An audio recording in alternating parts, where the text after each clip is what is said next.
Back in the year 2009, I consider myself a pretty good guitar player. I knew a bunch of chords on the neck. I could play a bunch of songs if I had Guitar Tab available, or I could follow along with a YouTube video. But one thing that I lacked was any interest in what was called music theory. In 2009, I started college, and one of the courses you have to take is called Music Theory 101.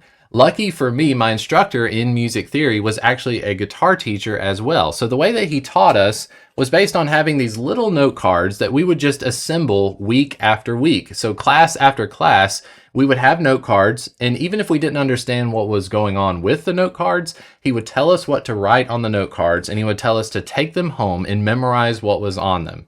Fast forward a few years later, I graduate with my Bachelor of Arts degree in music, and I'm more thankful than ever for those confusing note cards that I wrote on, because it really made the difference in solidifying my understanding of music theory. And I want to be able to deliver that to you here on YouTube. So I want to welcome you to my channel, Learning Guitar with Chris Green. If you're an absolute beginner or you're looking to pick up some music theory knowledge, well, this channel is for you. Please hit the like and subscribe buttons and enjoy this series of videos. I just want to say that as you're going through the videos, definitely go at your own pace. Don't move on to something new if you feel confused about the thing that was mentioned earlier. And if you feel confused, let me know in the comment section and we can have that dialogue in the comment section below. My name's Chris Green. Enjoy the video. Starting with the very basics. And so the first ever assignment, and the one I want to give to you, is to get 7 note cards. Now, if you don't have access to note cards and a Sharpie, you can certainly follow along. I also have a PDF, so if you want to print out more of like a postcard paper, you know, if you have that perforated stuff or whatever, I've got a PDF made with all the stuff written on it if you want to do it that way. Or you could just get a sheet of paper, cut it into chunks, whatever, but you need 7 chunks of paper. And the first thing I want to say is that when it comes to like learning music theory, you might run into a lot of problems the more questions you start to ask. And so I know there's a lot of trust involved. I want you to trust me in the process. But one of the things my teacher told me first day of class was, here are 7 note cards, and I want you to write these letters, and I don't want you to ask any questions about why you're writing what you're writing. So I want to be able to convey that to you as much as possible. Trust me, in the process, this is definitely going to be worth it. So first card I want you to write, I want you to put an A, just the capital A on the letter, just like that. And on the back of the card, I want you to write 3 more letters. We're going to write A, C, and E. So it is not the word ace. It is actually just A, C, and E. But next to that C, I want you to put a hashtag. This is a sharp, okay? So A, C sharp, E. On one side, we have A, and on the back side, we have A, C sharp, E. All right, set that to the side. Let's go on to the next note card here. You've guessed it, we're going with B. Now, on the back of the B card, I want you to write B, D, and F. B, D, and F. Now on B, D, and F, I want you to put a hashtag or a sharp. Just looks like a tic-tac-toe board. I want you to put it next to D and F. I'm so sorry about my handwriting. You know what? I was a music major. They didn't really require us to do a lot of writing, penmanship. So bear with me on that. I trust you'll have better handwriting than I do. All right, the next one, we're going to write C. You can kind of see where this is going here. The next one, I want you to write on the back of your C card, I want you to write C, E, and G. So if you're following along, we have A, C sharp, E. We have B, D sharp, F sharp. We have C, E, G. All right. Next one, remember there's only 7 of these, so hang in here with me. We're going to go D, and on the back side of this note card, we're going D, F, A, and on this one, we're going to make the F sharp. So it's going to be D, F sharp, A. I can already tell. If you're like me, you're sitting in class, you're writing these, you're probably thinking already, like, why do some of these have sharps? Well, don't worry about it. It's going to be fine, all right? All right, the next one, we're going to write a big E, and mine is terrible. So that is an E. Please do a better job than I am with your cards. We're going to go E, G, B. And then it is E, G sharp, B. Okay, so one side has E. Then we go E, G sharp, B. I do hope that you're noticing a few things as we're writing these cards. Maybe a few things like patterns that seem to be showing up. We only got a couple more. So on this next card, we have F, And on the back, I want you to write F, A, C. F, A, C, F. There we go. All right, and the last one. For now, we've got a G. You guessed it. G. And then on the back, we're going to go G, B, and D. And as far as writing goes, that's all we need to do for now. So I want to rifle through these very quickly, just so you can see. We've got 7 note cards here. We'll go with A, and on the back side, we have A, C sharp, E. Next, we're going to have B, and on the back of the B card, we have B, D sharp, F sharp. Then we're going to go C, where we have C, E, and G. D is going to be D, F sharp, A. Then we have E, E, G sharp, B. F, we're going with F, A, C. And then G, and we're going to G, B, and D. Now, believe it or not, so it is my first ever collegiate music class. I do not know how to read sheet music at this time. I've never had a music theory class. I know how to play chords on the guitar, and my teacher is telling me to write these 7 note cards. And on top of that, he's telling us to not ask questions. Just don't ask questions. So if this were our first lesson together, and if you're sitting with me in this room and we've just made these note cards, my assignment to you would be to spend the next 7 days with these note cards everywhere you go. Like, well, if you're in the car and you're driving, hopefully you got somebody with you that can drill you on these. But I want you to shuffle up the cards, and your challenge is going to be to take these note cards, and whenever you see one side, B, you're looking at this card, it says B, I want you to go B, D sharp, F sharp. Yes, that's correct. You see the next one, A, C sharp, E. Okay, G, G, B, D, F, F, A, C. I want you to be able to say those just as quickly as I'm saying them right now. Okay, C, C, E, G, D, D, F sharp, A. Don't be asking questions just yet. Now, later on in this video, I'll go ahead and give a spoiler warning as to what we're doing. But a big thing, like I said, with music theory, the more questions you ask, the more in trouble you can end up getting. Okay, it's just like we're basically with music theory, it's like taking a math class with a kid. Okay, so your kid might be taking math, I don't know what they would call it, like math 101, but your kid starts to learn 2 plus 2. And that's great. 2 plus 2 equals 4 all day long. Your kid might start asking questions like, well, what happens if you go 0? 0 plus 2 is 2, right? But what it would be 0 minus 2, right? And I don't know how it is currently. I do have 2 children, but they're not yet old enough to be going through some of this math stuff. But 0 minus 2, if my kid asked me that right now, I would start to pause. I would start to think to myself, do we really want to get into like negative numbers right now? Because if you haven't figured out the 0 plus 2 is 2, we probably shouldn't be jumping into 0 minus 2 just yet. Like for me, I think I was like way late. It was like 4th, 5th grade before the negative numbers started to appear, or exponents, or the Pythagorean theorem. Okay, there are so many things that we could get into, but you need to be very careful not to jump too far ahead until you've got the basics down. So your assignment for the next 7 days or so is to memorize these letters and then the letters that go with them. Okay, so we have B, and then we have B, D sharp, F sharp, A, C sharp, E, and so forth. And you're going to go through these. Okay, so the rest of this video is going to be a little bit of a spoiler, so feel free to come back later at some point if you just want to spend some time with these note cards. Like I mentioned before, I do have a PDF that you can just print this stuff out. I'm going to put that over on my Patreon. That's for all access members. Typically, when I do videos like this, all access members have access to guitar tabs and lesson plans that go along with the videos. Okay, but if you're here on YouTube, you're watching the videos with me, just hit the like and subscribe buttons. It goes a far way to support the channel. But now we need to get into the spoiler talk, okay? So this is a little bit of a preview. Make sure you're subscribed so we have the next video coming up to you soon. But I want you to spend 7 days looking at these cards. And some of you that are already you're already into music and stuff, You probably already figured this out, but what I'm teaching you today with these 7 cards is called the major triad. Okay, so these are major triads. These are major chords. And to me, especially as a guitar player, you notice we didn't see any flats, okay? We never turned over a card and saw like G flat, B flat, and D flat. We're gonna get to that in the upcoming weeks. But what you are memorizing is basically your home base for major triads. So if you look at the card for G, we have G on one side, we have G, B, D on the other.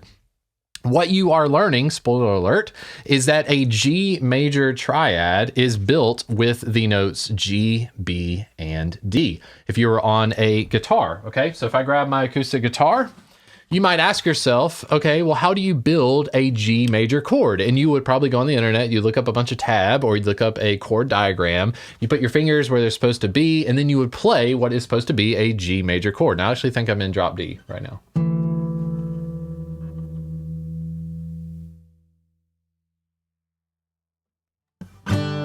Okay, now that I'm not in drop D. Okay, so standard tuning, our strings are E, A, D, G, B, and E. So if I wanted to build a G major chord, and I know that the major triad for G major is G, B, and D, I might ask myself, is the note E, is that low E string part of the G major chord? No, it's not. So how do I turn an E into either G, B, or D? Well, I can turn it into a G if I put my finger on the 3rd fret of the low E string. So now, instead of this being an E, this is actually the note G. If I go to the next string, this is an A string, how do I turn an A into either G, B, or D? Well, the note A is pretty close to the note B, and I can get to the note B by going to the 2nd fret of the A string. So if I play this now, I have G, B, and D. That is a G major triad. So do you see what's happening with my hand right here? Those of you that watched the first guitar lesson that I have on this channel, your first ever guitar lesson, I taught you how to play the G major chord. And you start to look at your hand and you go, oh, okay, that starts to make sense because now I've got the notes G, B, I've got the open D string, the open G string, I've got an open B string, and I've got my pinky on the 3rd fret of the high E string making another G. So G, B, D, G, B, and G. That makes a G major chord. And I know it makes a G major chord because I memorized my little note card here, G, B, and D. And it's true of all of the chords. So this is a little bit, we're in spoiler territory, but as you learn major triads, you'll start to learn other groups of chords. And we'll be covering those in future videos. So how does this tie over to your guitar playing? Well, maybe every time you go to play a major chord, let's say you have A major and you know how to play an A major chord on the guitar, we'll start to pick the notes apart on the string, start to count the frets, start to figure out why is it that when you put your finger like this on the 2nd fret of the D string, the G string, and the B string, why does that make an A major chord? Well, it's because it has the notes A, C sharp, and E. If you want to build a major triad, you're going to have to learn these notes. Now, the smart ones out there, those of you that are, hey, why haven't we covered flats? Well, again, this channel is primarily focused at teaching guitar players. We're certainly going to cover flats and we're going to cover sharps. So some of you that look at this and say, well, there's the F major chord, F, A, C, but what about F sharp? We're going to be covering that in a future video, but I can tell you if you've memorized F, A, C, is the major triad for F. Learning the F sharp major triad is going to be beyond simple. So that is enough for today's lesson. I want to encourage you to hit the like and subscribe button to join me on this journey. If there's a video playlist available, this is the first of the series, the first that I've recorded. So be sure to check back on this video playlist for your next lesson. Thanks so much for watching. My name's Chris Green. I hope you have a good day and I'll see you in the next video. Fat cats get dizzy after eating breakfast. By the end of this video, not only will that phrase be solidified forever in your mind, but you will be set up for music theory success as we continue this series of videos of basic music theory for guitar players. Hello everyone, my name is Chris Green. I want to welcome you here to my channel, Learning Guitar with Chris Green. This entire channel exists to help you out whether you're an absolute beginner or you're looking for some more advanced techniques. Well, this channel is for you. The best thing you can do that's absolutely free right this second is to smash the like and subscribe buttons. That lets the YouTube robots know that this kind of content is interesting to people. Really helps to grow the channel. And if you want to support the channel as I continue to bring you free guitar lessons and music theory videos just like this, I want to encourage you to check out the membership, which is available here on YouTube. Just click the join button to become either a $2 tipper or an all access member, or you can jump over to my Patreon, which will be linked in the description below. Now, this is a continuation of a series of videos that I'm doing on basic music theory, but just to recap what we've covered so far, in my first video, I talked about you needed 7 note cards, and we're going to continuously be adding to these note cards as we go. So I really want to encourage you to check out that video when you have a moment, and then come back to this video. But just in case you haven't, a real quick recap, we have on the first card, we have the letter A, and then on the other side, we have A, C sharp, E. We have on our second card, we have B, and on the back of the B card, we have B, D sharp, F sharp. Then we have a C card with C, C, E, G. We have a D card where we have D, F sharp, A. We have an E card with E, G sharp, B. We have an F card with F, A, C. And then last but not least, we have G and GBD. In today's video, we're going to be adding to that with our nice little slogan here, fat cats get dizzy after eating breakfast. So first thing I want you to do is I want you to reach out for a new note card. If you don't have note cards, you can just tear up a piece of paper. That's totally fine. But with your new note card, I want this one to be vertical, and we're going to stick to the leftmost side. And I want you to write the first letter of this slogan, fat cats get dizzy after eating breakfast. So we're going to go F for fat, cats is C, get G, fat cats get dizzy after eating breakfast. Just like that, as you can see, we've got each letter corresponding to our little, was it an acronym? Okay, our acronym, fat cats get dizzy after eating breakfast. Now, next to each of these, I want you to go ahead and add a sharp, okay? So F sharp, C sharp, G sharp, D sharp, A sharp, E sharp, B sharp. Just like this, okay? So this is our newest note card. This makes our 8th note card. And like I said in my first video, I totally don't expect you to not have questions at this point, but I am telling you, I want you to trust me in the process. I'll have a little bit of a spoiler at the end of this video where I will do a little bit of revealing of why it is we're memorizing what we're memorizing. But what I hope to bring you in this series of videos are just some fundamentals that we can build on. We're not trying to overwhelm ourselves, but like I said in the first video, hopefully you've gone through your original 7 note cards and you have memorized each of the letters, okay? So what you've been memorizing, I mentioned this in the last video, is that you are memorizing your major triads. So for the letter A, I told you to write on the other side A, C sharp, and E. In the last video, I made you write the sharp on certain letters and said we would be getting to that later. That is what we're dealing with in today's video. So why did we make this say C sharp? By the end of this video, we're going to answer that question. And those of you already wondering, well, what about flats? That will be coming up in a future video. So hold your horses. All right, so hopefully by now you've got your 8th note card put together. We have all of our sharps next to this fat cats get dizzy after eating breakfast. Next thing I want you to do on this other side of the card is I actually want you to write all of these letters backwards. I want you to start with the letter B, go B, E, A, D, G, C, F. It's exactly inverted, and I don't have any sort of fancy acronym for this. Otherwise, I just think of bead, like a bead you wear on your necklace. Bead, greatest common factor. Greatest common factor was something I remember from math class, but it's held up all the years. So fat cats get dizzy after eating breakfast. And then on the other side, we have bead, greatest common factor. Now, next to all of the bead GCFs, I want you to write flats. A flat is basically a lowercase b. So hopefully your paper looks a little bit something like this. So with each of these note cards, hopefully you've got these still with you. I want you to actually add some numbers. So we're going to go through all the note cards that we currently have.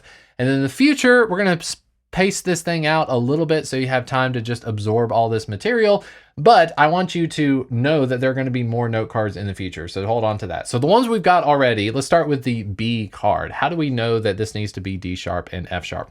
On your B card, I want you to write a 5 right in the top middle, okay? I want you to write the number 5. The C card is super fun. So on your C card, where above it says C, E, G, these are the notes that spell out a C major chord. There are no sharps, but I want you to write at the top middle, I want you to put a big 0. Keep going here. On your D card, I want you to write a 2. So D is 2. On your E card, I want you to write 4, okay? Again, if you would write it on the side where we have the chords spelled out, that would be nice, okay? All right, on A, we need to have 3. A is 3. G is 1. You need to write a 1 above where it says GBD. So now we're at the point where we're expanding the amount of note cards we're using. I really don't want you to get confused, but I want you to take your F card for now, and we're going to make our F card in F sharp. Very specific. Today's video, primarily we're concerning ourselves with sharps. So we're going to go ahead and make this in F sharp. We'll save our F note card for later when we're talking about flats. But we have F sharp, A sharp, and C sharp. All of those need to be sharped. And at the top, we want to write a big number 6. So F sharp is 6. All right, real quick, I'm gonna check in and we'll make sure that all of our note cards are the way that they're supposed to be. So you should have this 8th note card, which is our cheat sheet. And this has the fat cats get dizzy after eating breakfast and then bead greatest common factor. On one side, we have all of our sharps. On the other side, we have all of our flats. I want you to keep that visible to you on the desk as you're working through all of these.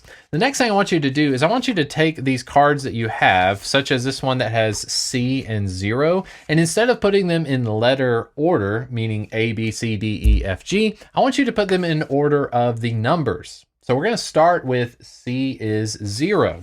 The next one you should have in line is G, which is 1. So essentially you can go from there. So we want to put them in number order, not letter order.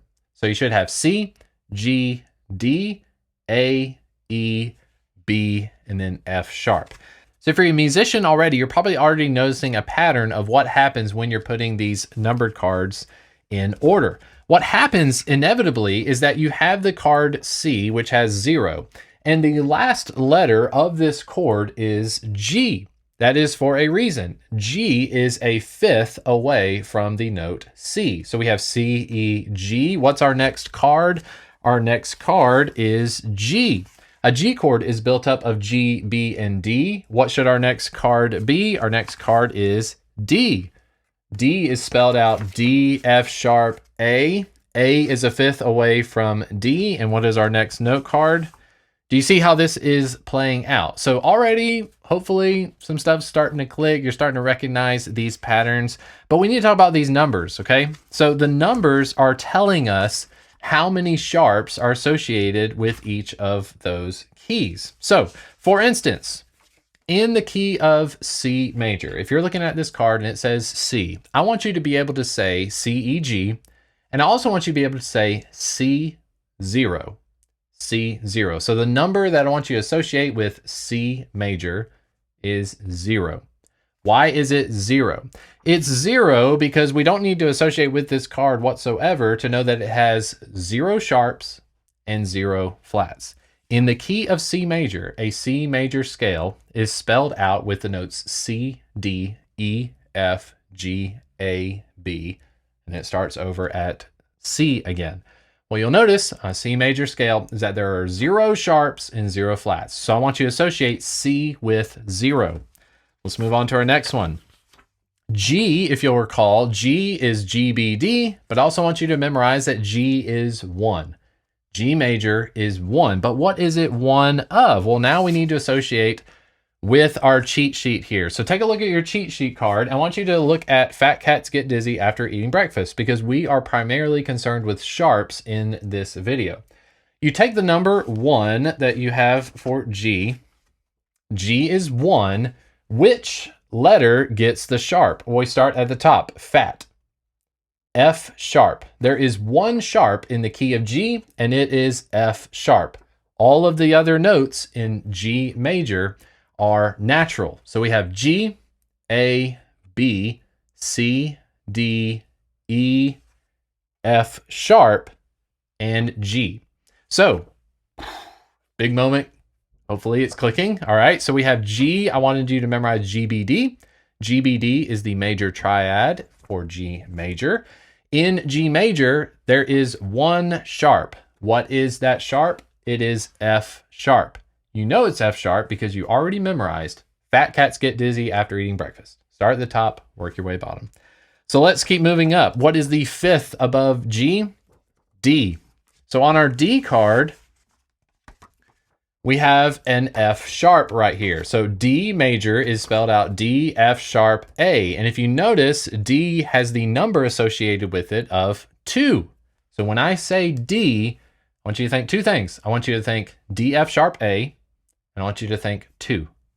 D2, D, F sharp, A. The number tells us how many sharps are in the key of D major. How do we know which ones are sharp? We go back to our funny little acronym here, fat cats.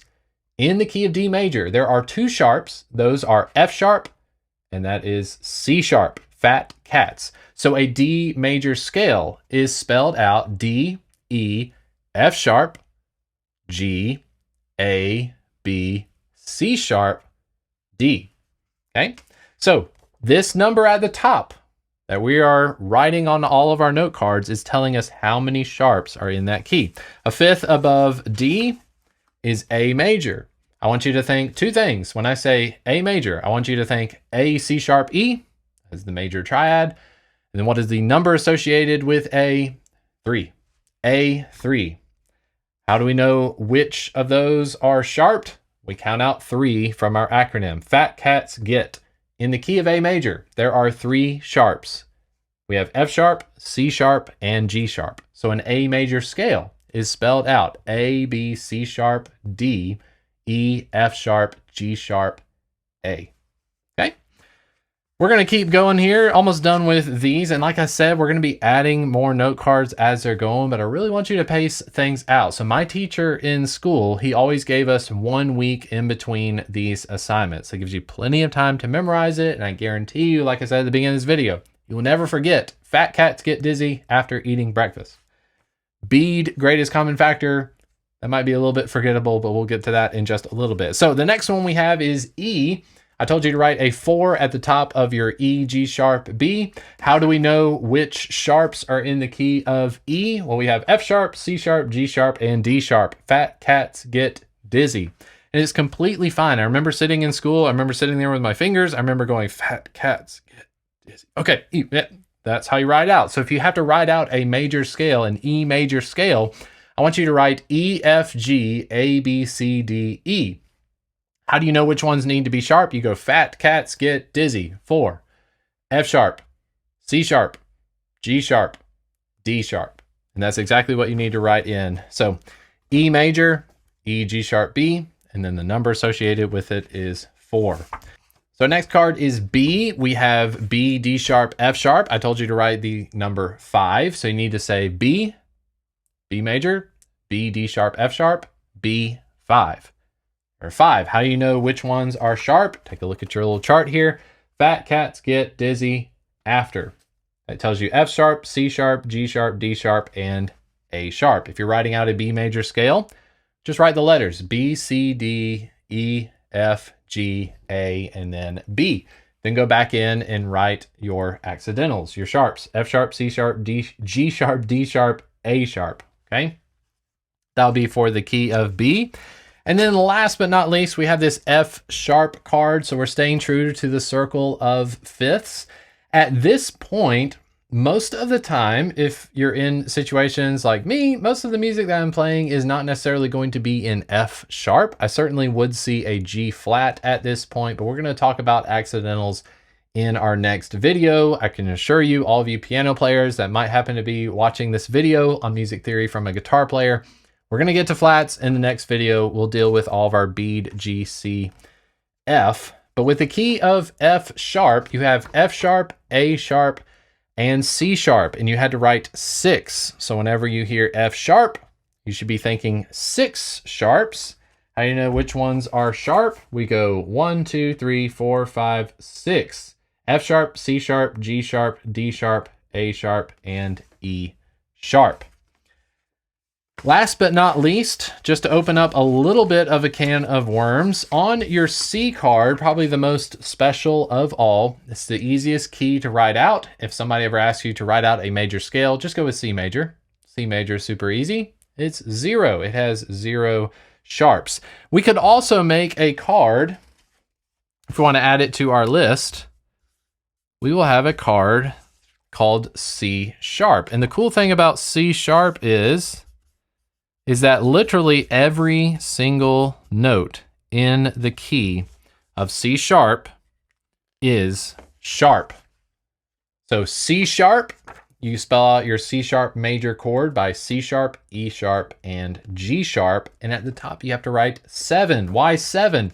Because every single note in a C sharp major scale is sharped. So we look at our C card, we have C, E, G, which is 0. You could also add in a C sharp card, C sharp, E sharp, and G sharp. It is 7.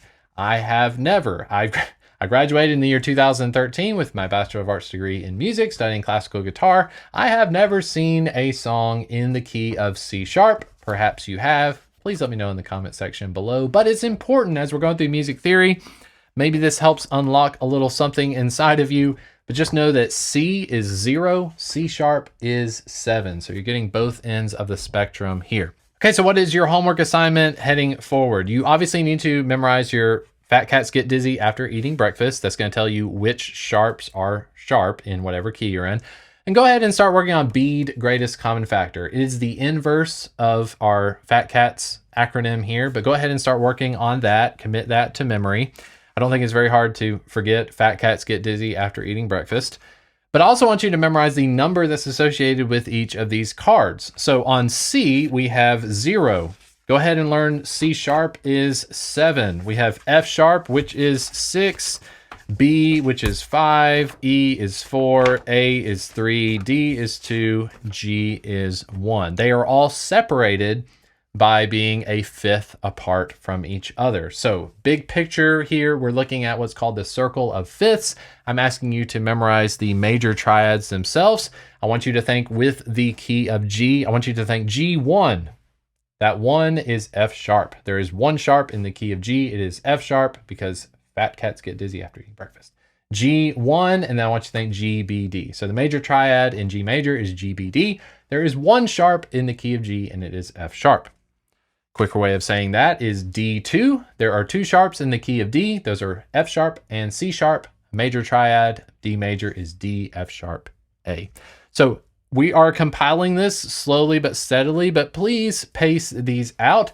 If you're watching this on YouTube and you just got done making your note cards from last week's video, just try to spread them out. You've got potentially the rest of your life to be committing this stuff to memory, but I was given at least 7 days in between lessons as I'm having to learn this in school. So make sure you take the time to memorize it correctly so you don't have to go back in the future and relearn it. Okay.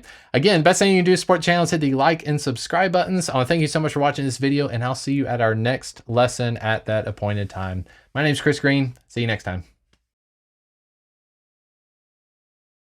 Before eating a donut, get coffee first. What in the world does this have to do with music theory? What does it have to do with learning how to play the guitar? Well, we're going to be covering it in today's video so that you never forget that silly acronym. It's actually one of my favorite things about learning anything. If you're going to learn something, at least add a little bit of humor to it. And not only will it stick with you, but it'll bring a smile to your face. Hey everyone, my name is Chris Green. This whole channel is Learning Guitar with Chris Green. So whether you're an absolute beginner, you've never picked up a guitar before in your life, or you're looking for some more advanced techniques, well, this channel is for you. The best thing you can do to support the channel for humans like me that are avoiding AI as much as possible is to hit the like and subscribe buttons while you still can. That lets the YouTube algorithm know that Videos like this and channels like this are actually pretty interesting. Now, this video is actually the third video in the series I'm doing on music theory for guitar players. You don't have to have watched the other two videos, but I highly encourage you that if you're taking this seriously, you're wanting to learn music theory at a very gradual pace, go back and watch those videos. I'll be doing some recap in this video, so you won't be completely lost. But if you want to learn music theory, just know that trying to cram it into one 15-minute video is almost impossible. We can certainly cover a lot of music theory, but you'll walk away being confused or you'll be overwhelmed. So I'm really trying to put these in bite-sized pieces. Before eating a donut, get coffee first. This is an acronym that we actually wrote out on one of our note cards from an earlier video. So you remember, on one side of the card, we have fat cats get dizzy after eating breakfast. And the other side, we have this bead GCF. Now, back when I was in school, I simply just memorized bead, B-E-A-D, kind of like a bead on a necklace. And I thought greatest common factor. Greatest common factor is something that we're familiar with from having math, but really whatever is going to work for you. Many of the subscribers and people reach out in the comment section. You've got really funny ways of memorizing these letters. It's totally up to you, whatever you want to go with. But I have fat cats get dizzy after eating breakfast. That tells me about my sharps, and then bead GCF, or before eating a donut, get coffee first. But today's video is pretty exciting because we're really starting to tie up a lot of these loose ends that I personally started a few videos ago for you. So let's focus in on these flats. First of all, first and foremost, as a guitar player, why should you care what a flat is? Don't guitar players just only play in sharps? Well, just real basic stuff. What is a sharp? What is a flat? If I go to the note C, which is the 3rd fret of my A string, that is C natural. Whenever we're adding a sharp or a flat, those are referred to as accidentals. Now, accidentals are basically modifying a natural note to be something else. So instead of playing C natural, if I wanted to play C sharp, what would I do? Now on the guitar, it's very simple because every fret that you see, every vertical bar we have here, these are half steps. So a sharp is going to raise a note up 1/2 step. So instead of the 3rd fret of the A string, C sharp is actually going to be the 4th fret of the A string. Here is C natural. Here is C sharp. Now back from C natural, if I want to go to C flat, flats actually lower the note. So a flat will lower C natural to C flat. C flat is also referred to as B natural. Now this is where some confusion will come in. Why do we call it B? Why do we not call it C flat? It really is going to depend on the piece of music that you're working on. Okay, I know where your headspace is going, but for all intents and purposes, a sharp will raise something a 1/2 step. A flat will lower something a 1/2 step. So if I'm on the note B, which is the 2nd fret of the A string, the note B, sonically speaking, is the same note. I'm playing the same position as I am C flat. So they have a shared position. They have a shared pitch associated with them. From B, we can go to B flat if we just simply go down a 1/2 step. This is B flat. This is B.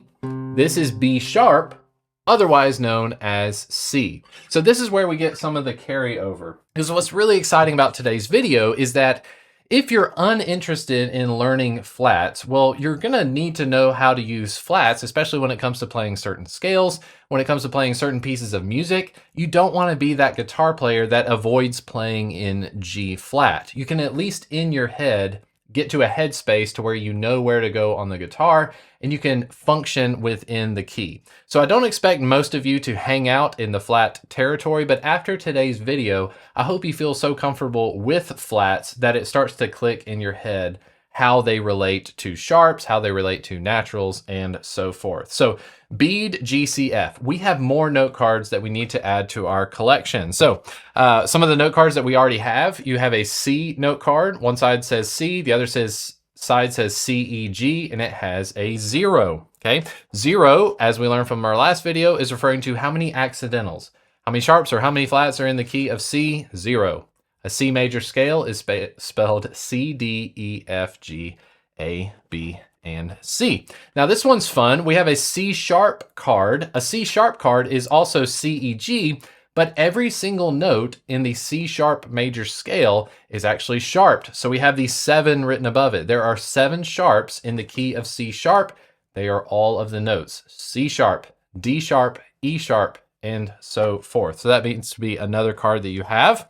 We have the F sharp card. F sharp is spelled F sharp, A sharp, C sharp. That is an F sharp major chord. It has 6 sharps. How do you know which ones are sharp? You simply refer to your acronym. Fat cats get dizzy after eating. Those are the sharps within the key of F sharp. We'll rifle through a few of these. We have B, which is B, D sharp, F sharp. That needs to have a 5 at the top of your page. Note card. We have E, E, G sharp, B. E needs to have a 4. We have A, which is 3. It has 3 sharps: A, C sharp, and E. We have the G note card, which is G, B, D. G major has 1 sharp. That is F sharp. And then we have D, which I mentioned already, D, F sharp, A. The key of D major has 2 sharps. So we need to add some more note cards. Go ahead and grab a few with me here. Now we're going to reintroduce a card that we started earlier, and that is our F card. So F major is actually going to fall on the flats side of this circle that we're going to make. So here on screen, you can see this circle. We're going to be filling this in. This is referred to as the circle of fifths. It represents, basically in Western music, these are all the keys that are all separated by a fifth, showing you on one side all the sharps, and on the side we're filling in today all of the flats. So at the very top of the circle of fifths, you have C.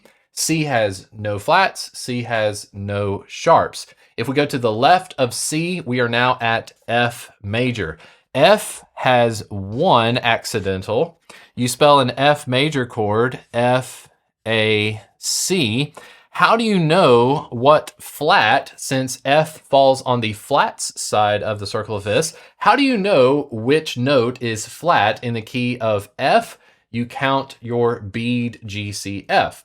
B flat. So in the key of F major, there is 1 flat, and that flat is B flat, okay? We're gonna make our note cards real quick, and then I'm gonna show you something that's truly going to, if you're new to this, it's truly gonna blow your mind. Super interesting. So since we're going to the left side of the circle of fifths, everything is still separated by a fifth, but we need to go backwards. So a fifth below F is actually B flat.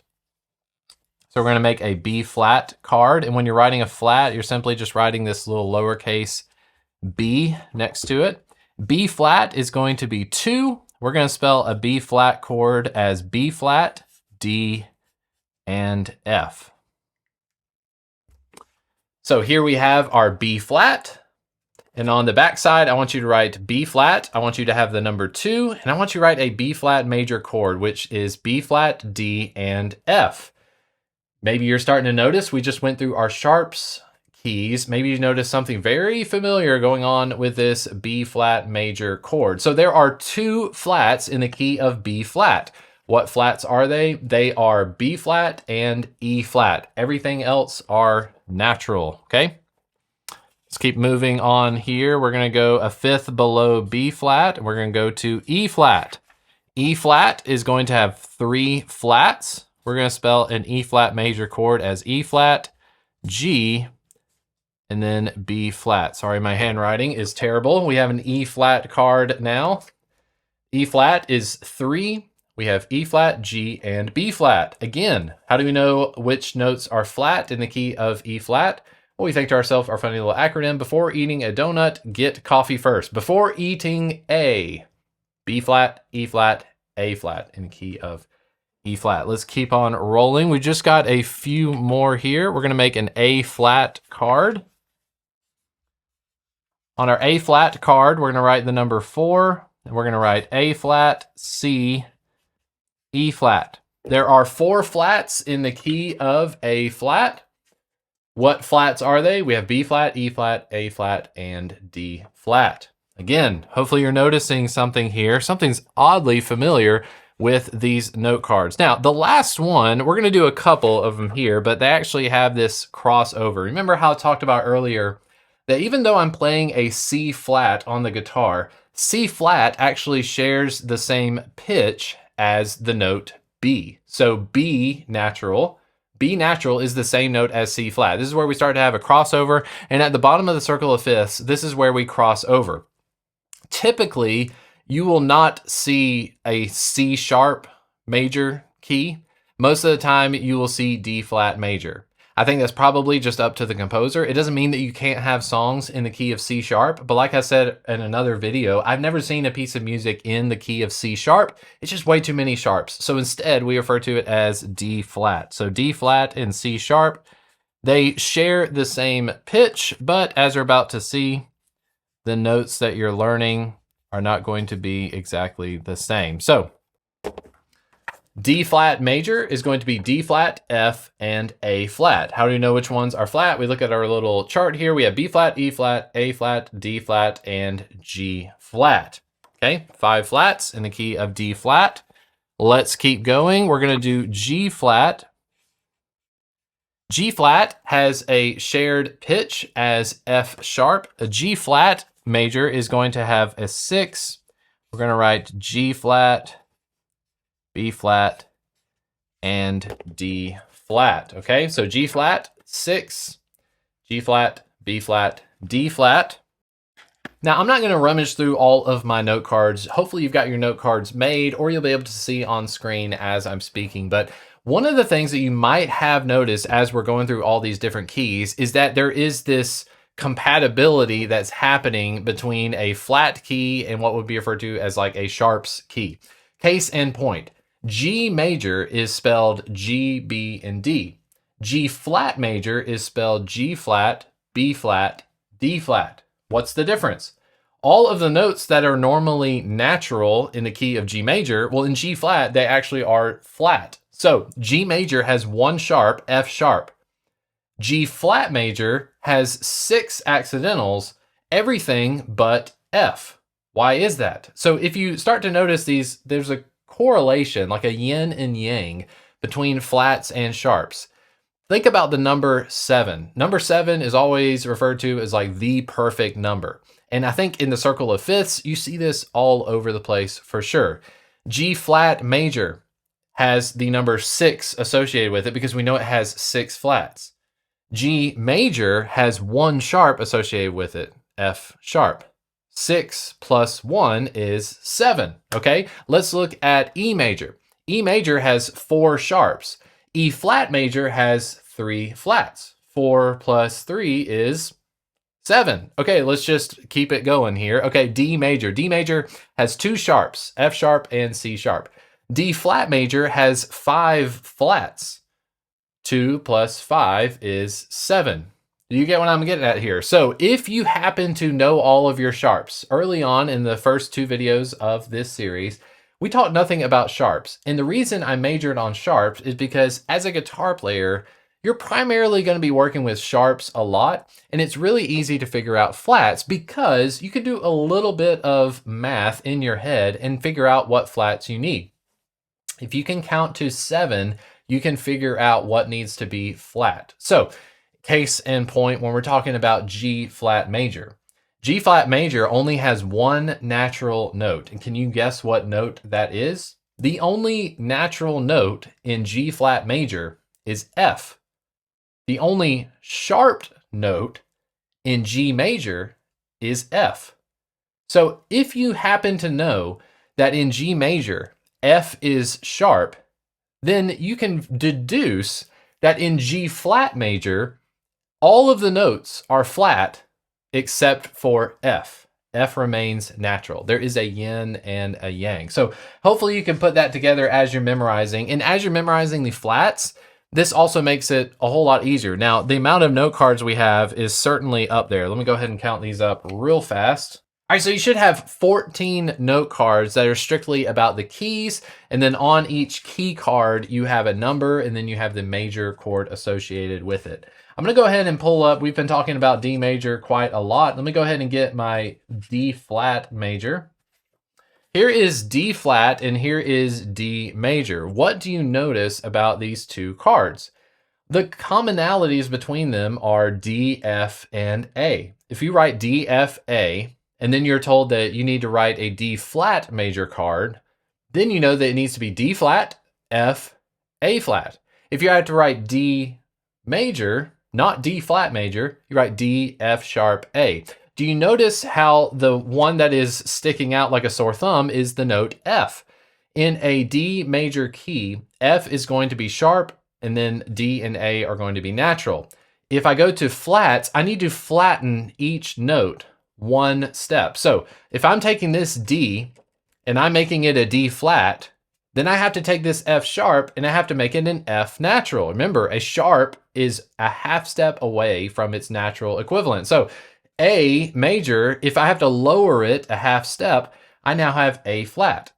That's kind of a long-winded way of memorizing your flats. I think there are a lot of other ways that you can memorize this stuff, but if I'm memorizing D, F sharp, A, and I have D, F sharp, A in my head, and somebody says, I need you to write a D flat major chord, what did I do to my D?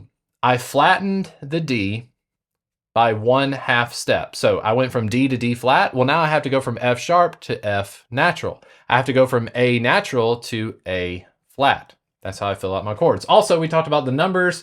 There are 2 sharps in the key of D major. There are 5 flats in the key of D flat major. How did I get 5? I took the number 2 of D major. 7 minus 2 is 5. And that is the beauty of what we're learning here, is the circle of fifths.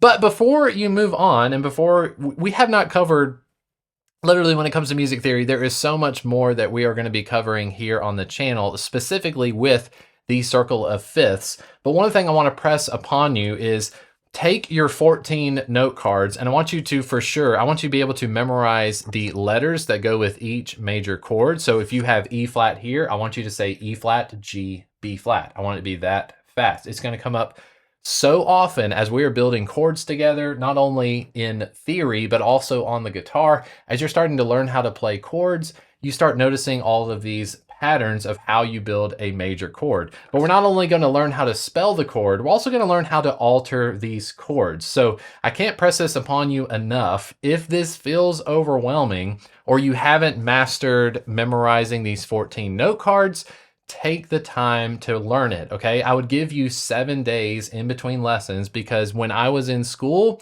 this was the expectation. If we had music theory on Tuesday and Thursday would be a lot of introduction to new theory, new elements of music theory. But then within the next week, we were expected to know what we covered the previous week. So on YouTube, it's quick to just jump from video to video, like really quickly. I would highly encourage you, space this out. You should be able to say whatever the note is, whatever key we're in. If we're in E flat, you should say E flat, G, B flat, and you should say 3. There are 3 flats in E flat. Those flats are going to be B, E, A. I don't know, it's B, E, A. Well, I have a silly little acronym. Before eating a donut, get coffee first. Let me know what your favorite acronym is so far. If you have your own acronyms that you've been learning as we're going along, or whatever worked for you in music theory. But hang around as we have our next video. We're going to be taking these chords and we're going to be manipulating them in the funnest of ways. My name is Chris Green. I want to thank you so much for watching this video. Make sure you hit the like and subscribe buttons to support channels just like this, and I will see you at the next video. Take care.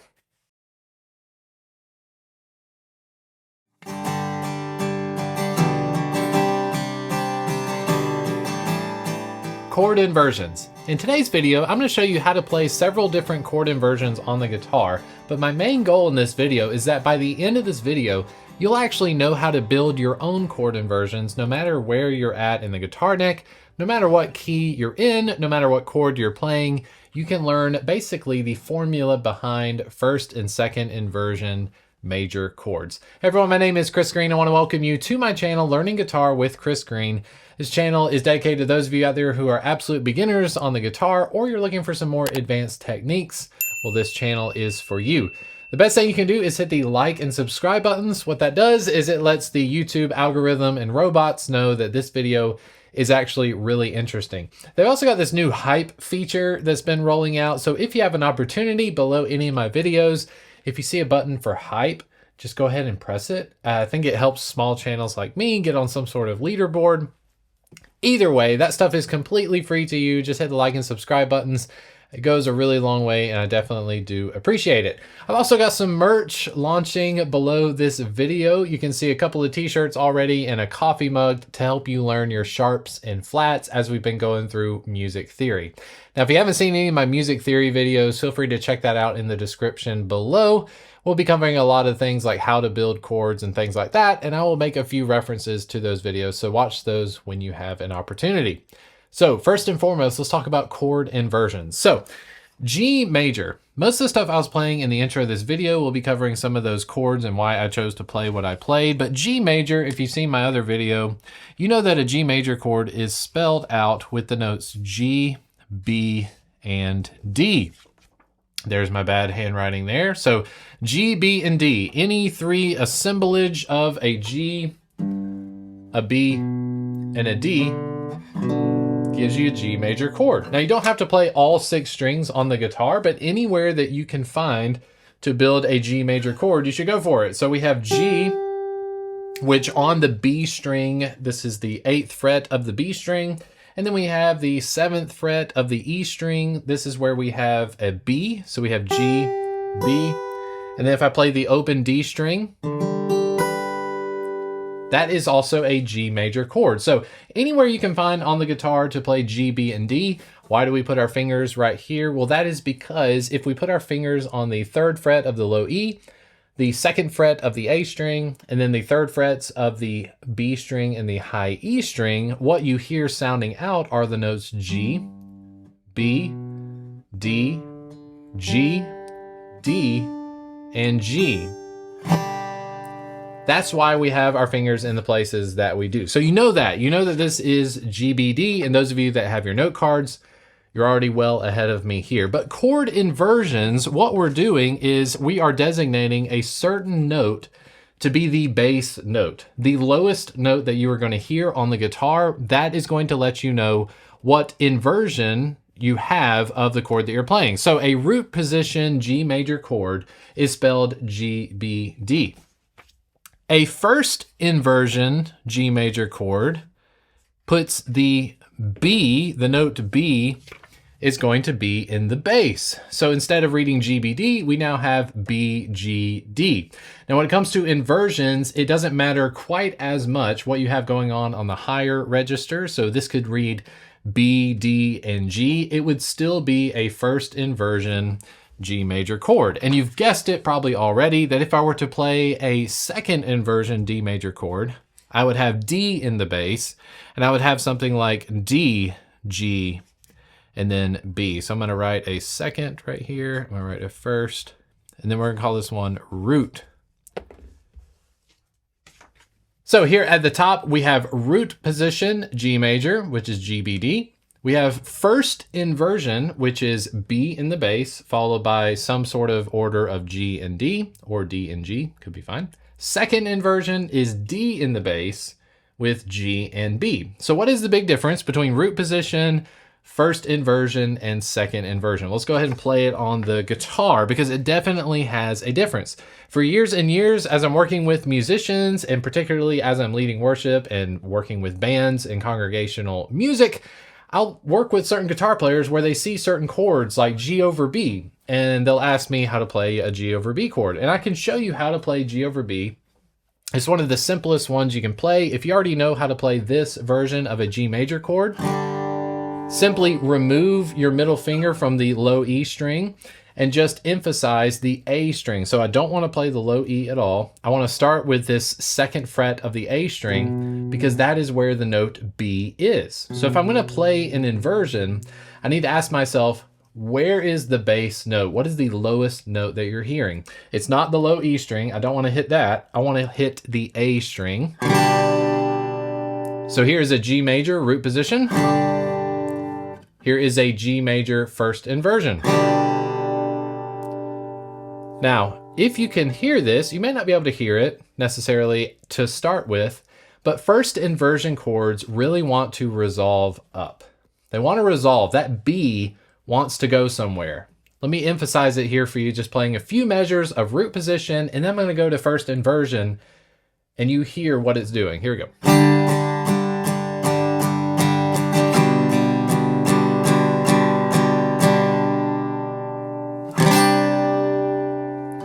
At the end, I went to a C chord, and when I went to that C chord, you probably had this feeling, if you're like me, whenever I hear a first inversion chord, I'm thinking it really wants to go somewhere. It wants to go up. So here's the thing to note. When you have a first inversion chord, the bass note, which is typically the third of whatever the root position is. So here we have the first, the third, and the fifth, G, B, and D. B is the third in the scale of G major. B is our third. So when we have that third in the bass, that third wants to go up, and it wants to go up a half step to the next chord. So if you're playing a first inversion chord, if that's G over B, just look one fret, literally a half step above where the bass note is, and then spell out your chord from there. So the third fret of the A string, that is the note C. So I know that if a first inversion chord wants to resolve up, I can build a major chord off of that. And there we have that resolution. So again, G major, G over B, C. So that's typical with first inversion. So whenever we're playing a first inversion chord, we want to take the third, which is the second note in the chord here, G, B, D. We want to put that in the bass. You can get away with this. You can get around this factor. Like if you're looking at a chord chart, how many of you guitar players out there, you see E over G sharp? You see that E over G sharp and you're thinking to yourself, I'm probably just going to play a root position E major chord. And I used to fare on the side of, you know what, you can just get away, just play lightly when it comes to the bass notes. If you're playing with a band and you've got a piano player, you got a synthesizer, anything that can cover that G sharp for you is going to help out in playing inversions. So I would just ease up on it. So if you're having to play E over G sharp, I just wouldn't emphasize the low E string very much, because it's not going to sound as good as if you play an E over G sharp. So here is a root position E major chord. We have the note E in the bass, and an E major chord is spelled E, G sharp, B. So a little test for you here. If I want to take an E major chord and I want to put E major in first inversion, what note goes to the bass? Okay, it's not E and it's not B, it's going to be G sharp. So to get a G sharp in the bass, I would have to take this low E string and I would have to go up to the 4th fret, which if you're like me, I'm not going to be using my pinky up here on the 4th fret of the low E. It's a little too much of a stretch. So what I'll do is I'll put my ring finger on the 4th fret of the low E string, and then I use my pointer finger to bar the 2nd frets of the A string and the D string. That gives me the notes B and E. And then I've got my pinky on the 4th fret of the G string. That gives me the note B. And then I've got the open B string and the open E string. So here is my E over G sharp.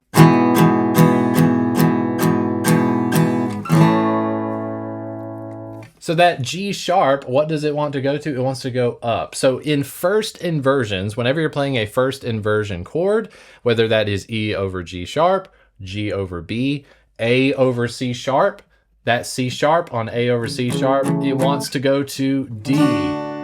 Okay, so first inversion chords, the bass note, if it is the third in a major chord in a major key, it wants to go up. But what about second inversion chords? You don't typically see a whole lot of them when it comes to guitar playing, but typically you'll see the chords G over D. A G over D chord is a second inversion G major chord. And you'll also see one in the key of C quite a bit. It is a C over G. So root position C major chord, you're gonna be playing something like this. And you're probably instructed to not hit the low E string. If you hit the low E string when you're playing a C major root position chord, you are actually going to be playing a first inversion. That is because C major is spelled C-E-G.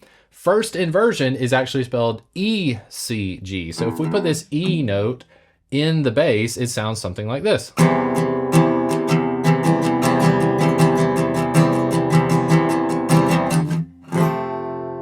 and it wants to go to F, okay? So typically we don't play that when we're having a C over E. To me, it sounds pretty muddy. So if you're on the acoustic guitar and you're asked to play a C over E, I would probably just skip out on the low E string and the A string. I would just emphasize the second fret of the D string. That gives you your C over E, your first inversion C chord.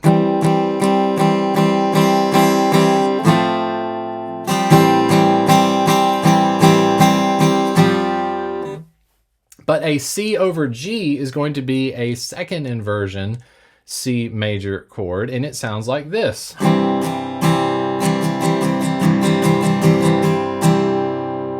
C over G, quite possibly my favorite second inversion chord. Now, second inversion chords, to me, and you may be different, but to me, a second inversion chord, it wants to resolve to whatever the bass note is. So in C major, a second inversion C major chord has G in the bass, and what it wants to go to is a G chord. So we have C over G, and then I'm going to play a G major root position.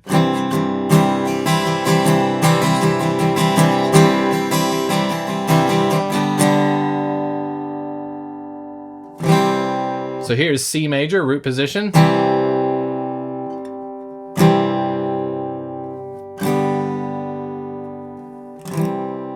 So there's all this leading happening. Now, personal opinion, first inversion chords tend to sound like they want to go somewhere.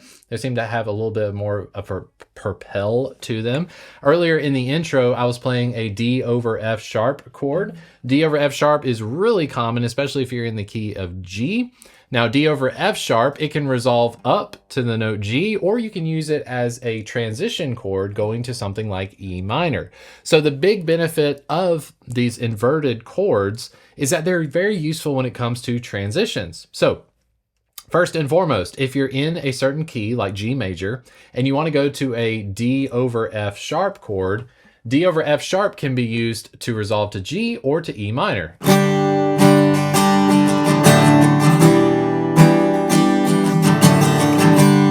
You also have a G over B, which is a first inversion G major chord that wants to go to C.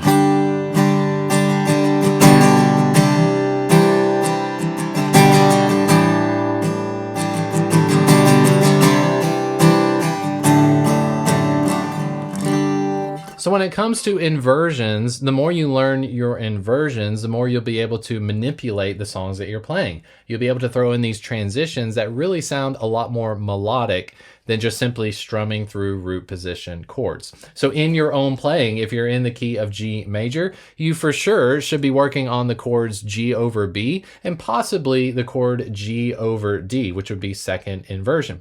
You can not only do this with major chords, but you can do it with every single chord out there. No matter what the chord is, if you know what its root position structure is, you can then manipulate it to put different notes in the bass. The main thing is, what is the bass note? Because the bass note is going to determine the rest of the chord's structure. Find out where the bass note is being played. So for instance, if it is an F over A or a first inversion F chord, don't just skip over. Don't just play root position F major. Find where the note A is. So for instance, the open A string, and then build an F major chord below it. So you have F, A, C, and then another F on the first fret of the high E string. And then you just hit that open A string. And there you have your first inversion F major chord. It really helps when it comes to song structures. When you see a chord chart and there are inversions written in, they're definitely written there for a purpose. So locate where your bass note is first, and when you have your bass note picked out, you can then build your triad off of that. Now, if all of this is super complicated, again, I want to mention checking out the music theory videos that I have linked below. But as we're moving forward, we're going to be taking this and building on it as we go. So hopefully you know your major triads by now, because in the next video, we're going to be dealing with minor chords. How do we go from major to minor? How do we alter these chords so that one day you're looking at the guitar, you're looking at the fretboard, and you're really just looking at how you're going to assemble these individual notes into groups and so forth. My name is Chris Green. I want to thank you so much for watching this video. Don't forget to hit the like and subscribe buttons, and I'll see you on the next lesson. All right, bye.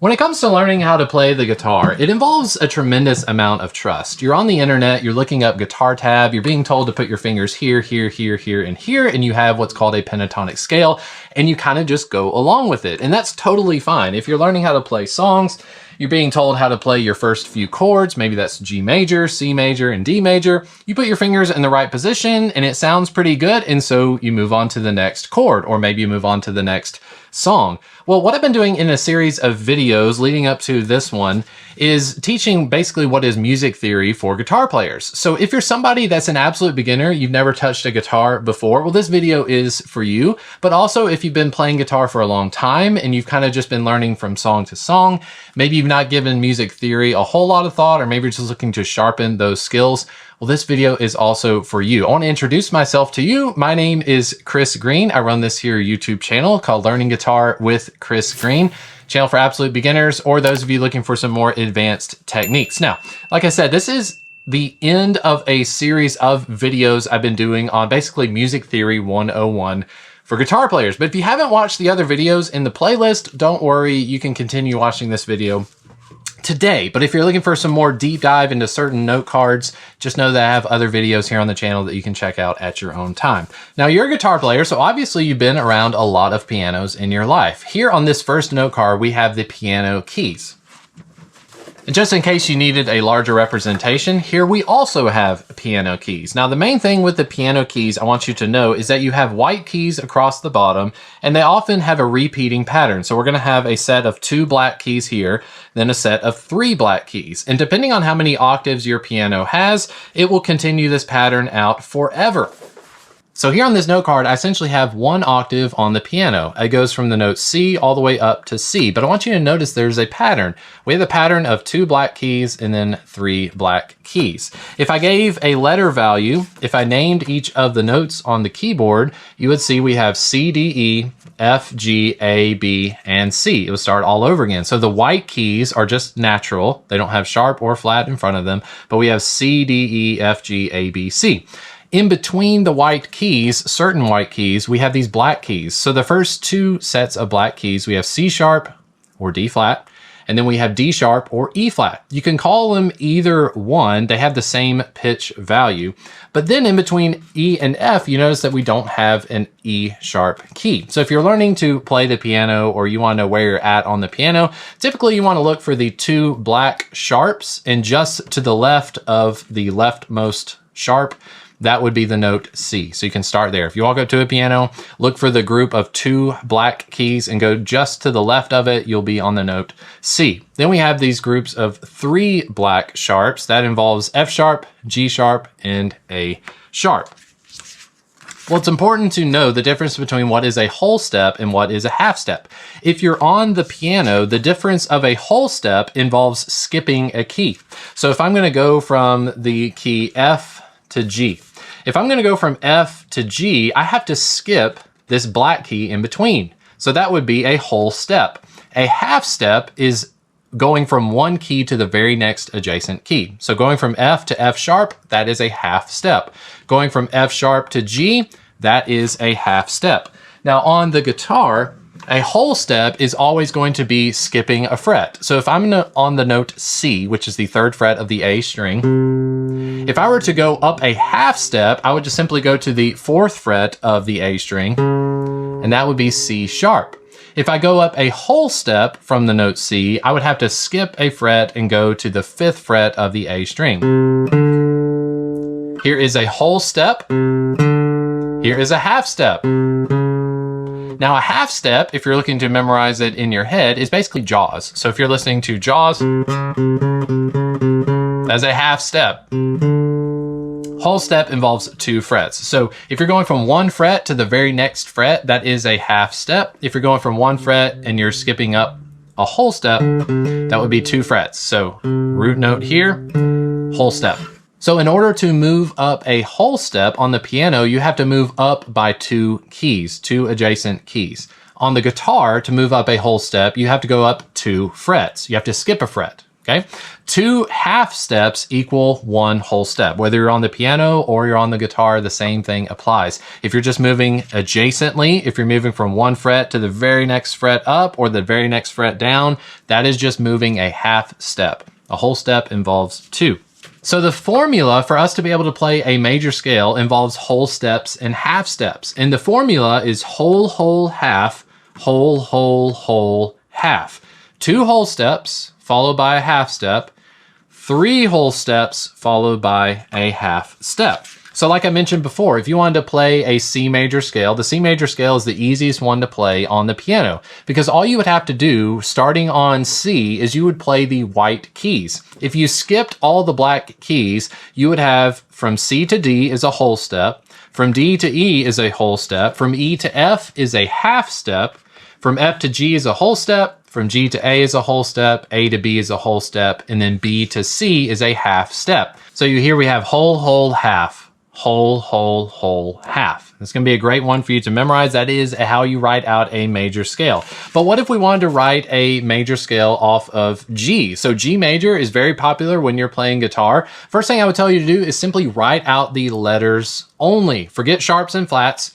Just write out the letters or think about the letters in your head. You would start with G for a G major scale, and we go G, A, B, C, D, E, F, and G. Then you want to ask yourself, well, in a G major scale, if I implement whole, whole, half, whole, whole, whole, half, what ends up happening? Well, what ends up happening is from G to A, you have a whole step. From A to B, you have a whole step. B to C is our half step, so we haven't hit any sharps just yet. C to D is a whole step. D to E is a whole step. For me to go from E to F is a half step, but we need that to be a whole step. So in order for it to be a whole step from E, we have to make the F sharp. So that gives us F sharp. And then from F sharp to G, that is a half step. Whole, whole, half, whole, whole, whole, half. Do you see that? So in a G major scale, there is only 1 sharp, and that sharp is F sharp.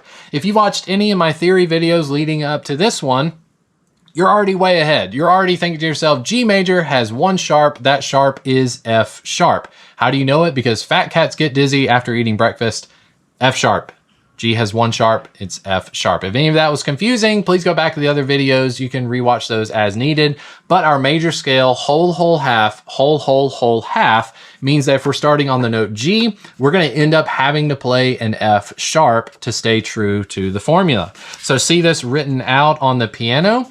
Here we have the piano keys. We're starting on the key G. To go up a whole step, we're at A. From A to B is a whole step. From B to C, there are no black keys in between, so that's a half step. C to D is a whole step. D to E is a whole step.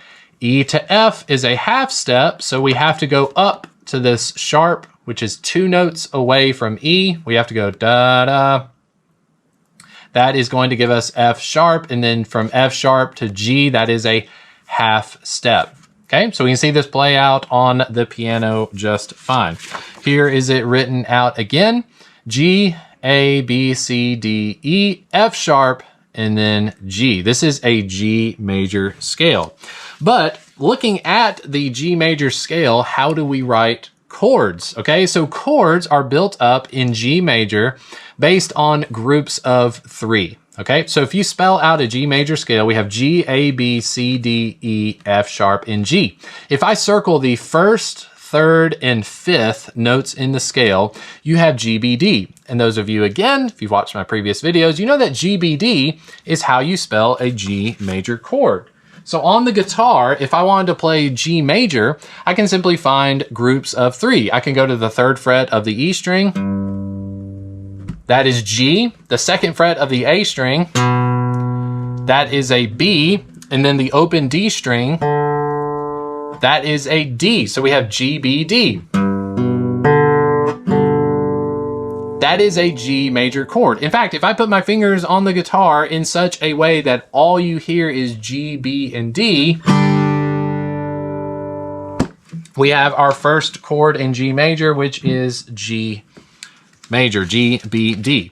But beyond that, if you took that same scale, G, A, B, C, D, E, F sharp, G, what if you skipped the notes starting on A? So if you start on A and you skip a note and then skip a note, you have A, C, E. Again, if you watched my videos before, you know that A, C sharp, E is normally A major, but this is giving us A, C, E. A, C, E is a minor chord. We have A minor. So in the key of G major, you're going to see these chords most common. One, we have G major. The second chord in G major, the 2 chord, is A, C, E. That is an A minor chord. All we're doing is taking a G major scale.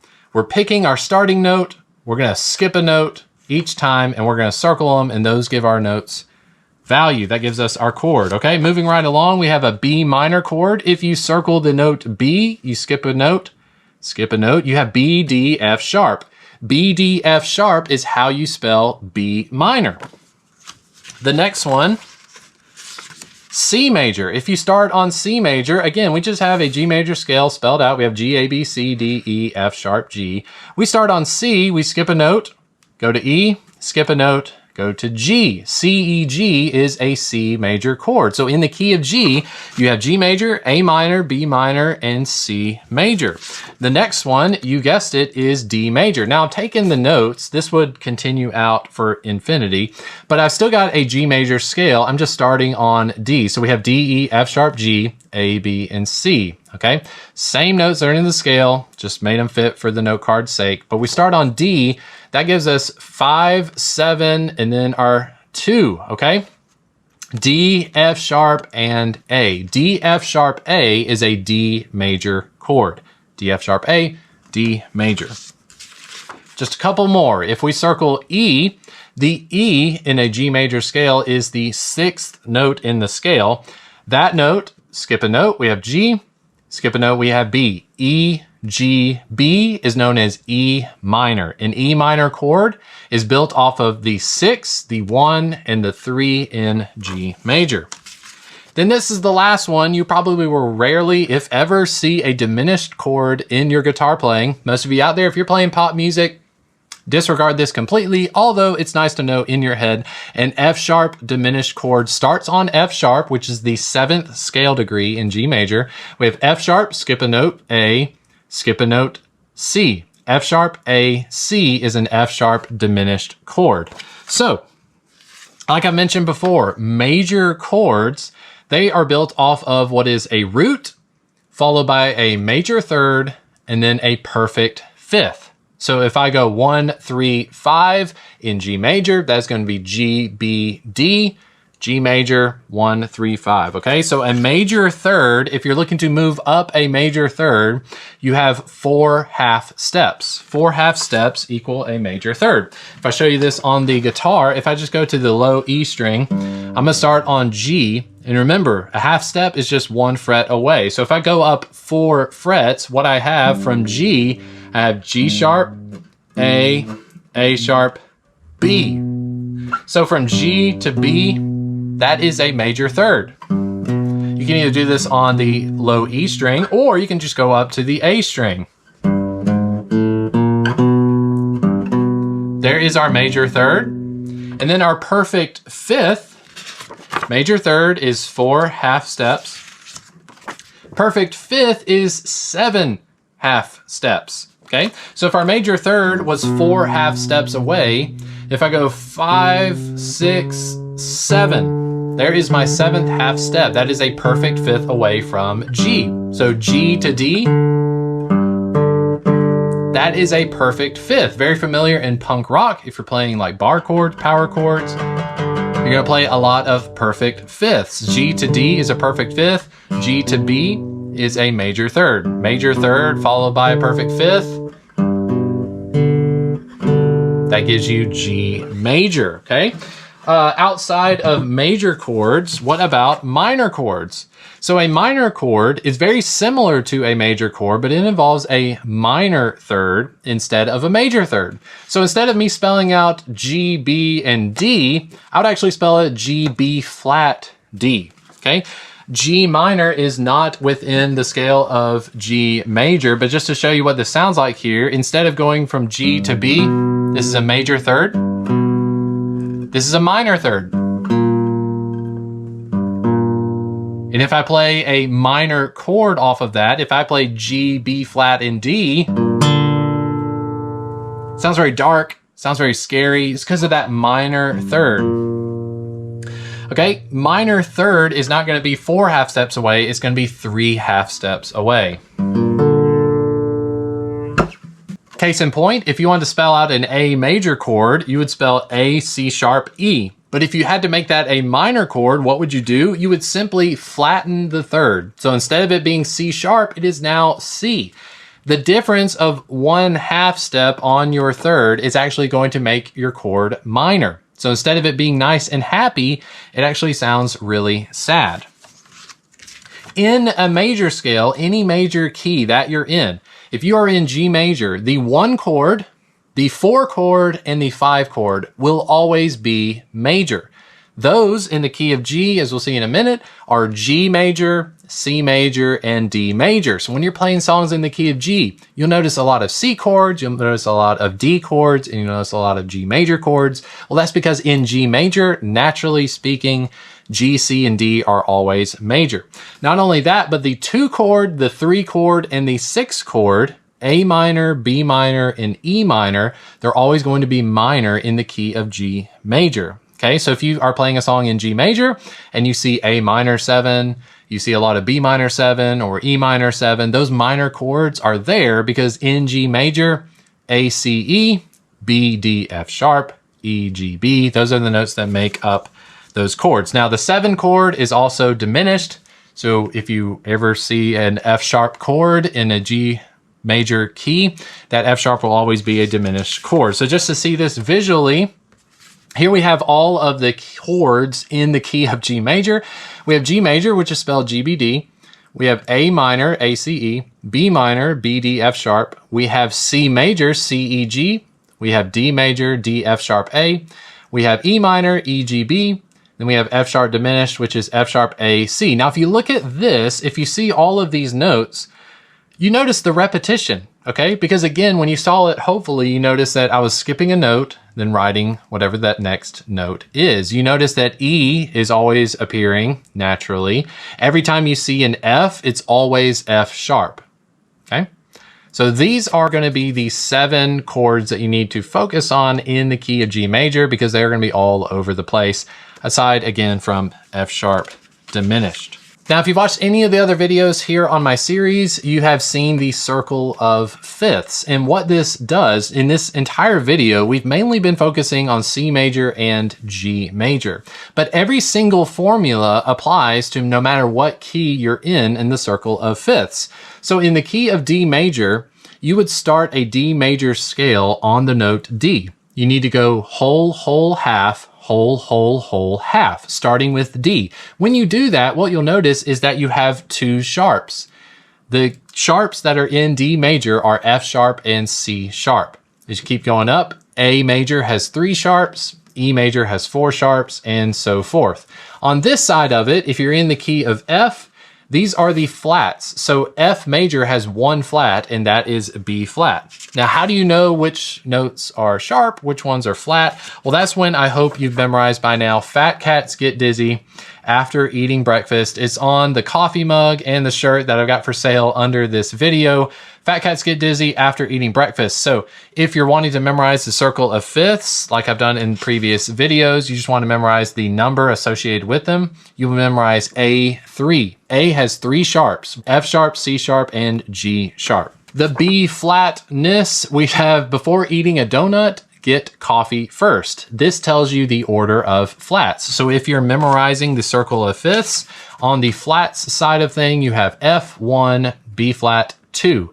If B flat has 2 flats, which ones are flat? B flat and E flat. The rest of them are going to be natural, okay? So that, again, before eating a donut, Get Coffee first. I'd highly encourage you to memorize those. And if you need help memorizing them, check out the shirt, check out the coffee mug. So it all comes back to the circle of fifths. If you were in Music Theory 101, these would be things that you would need to know extremely well. And I highly encourage you, if you haven't already, go back and watch the videos where we made our first sets of note cards involving like G on one side and the other side would be GBD. And I want you to memorize that G is 1. 1 with G means there's one sharp. What sharp is it? It's F sharp. If I want to spell a G major scale, I go G, A, B, C, D, E, F sharp, and then G again. How to spell a G major chord? I go G, B, D. B is a major third above G, and then D is a perfect fifth above G. If I want to spell an A minor chord, I simply spell it A, C, E. A minor chord is going to have a minor third followed by a perfect fifth from the root. Okay, so all this that we covered in today's video, again, if you have been lost at any point, this has been a culmination of videos leading up to this point. So I definitely want to encourage you to go back and watch the videos on building your first 7 note cards to learn music theory, and then work your way up to this point, because what we've covered are simply all of the major scales. We've covered how to create major chords, how to create minor chords and diminished chords. We've covered the circle of fifths. I've let you know how to recognize certain key signatures so that when you see a song has 4 sharps in it, you know that E is 4, key of E major has 4 sharps. Not only that, but on the piano, hopefully when you look at the set of keys or you look at the frets on your guitar, you can recognize whole steps from half steps. You can put those in the formula of the major scale: whole, whole, half, whole, whole, whole, half. It is absolutely a ton of information if you're brand new to this. But the last thing I want to leave you with in my last note card is simply have fun. Playing the guitar can certainly be overwhelming. Don't let music theory get you down. Take it in bite-sized chunks. And then when you're ready for it, let's move on to Music Theory 102. My name is Chris Green. Thank you so much for watching this video. I'll see you on the next one. All right, bye.